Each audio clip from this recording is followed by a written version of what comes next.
فقلت له يا عم والله ولا بتريق ولا حاجة، ده انت النهاردة مكافئتك عندي. قال لي ايه؟ قلت له طب ثانية واحدة.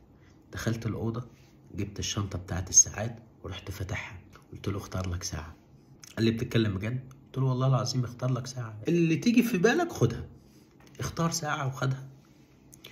قلت له علشان يا سيدي تعرف ان انا بحبك، انت كل مرة تتعذب علشان المفتاح، مش كل شوية بقى هتجيب صاحبك اللي معاه مفتاح بيفتح على كل الابواب ده، فانا هديلك مفتاح. لا لا لا لا، انا مش هديلك مفتاح واحد، انا هديك كل النسخ. رحت ماسك الميدالية ورحت راميها له. قال لي انت كده لبستني في السكن. قلت له والله انت اللي لبسته بنفسك.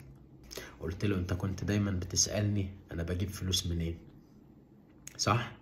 قلت له انا مش هقول لك بجيب فلوس منين، بس انا هقول لك بصرف الفلوس فين.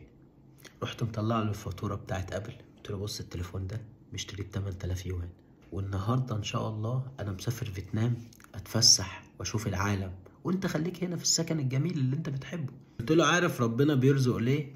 قال لي ليه؟ قلت له علشان في الوقت اللي انا كنت بصلي وادعي ربنا ان يرزقني بفلوس عشان ما اتكسفش قدامك كضيف، انت كنت بتدبر لي نية الله اعلم بيها.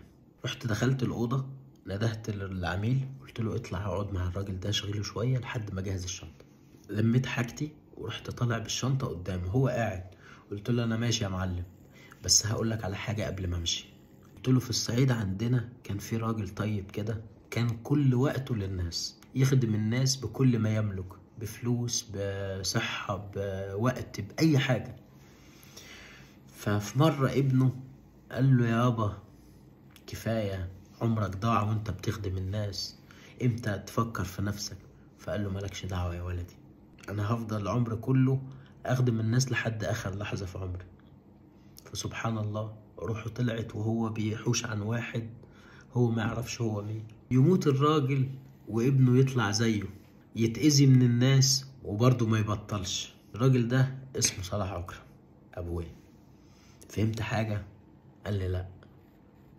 طلع عشان ده كلام كبار وانت لسه صغير. خدت الشنطة وشنطة العميل ونزلنا في نص الليل، رحنا حجزنا فندق.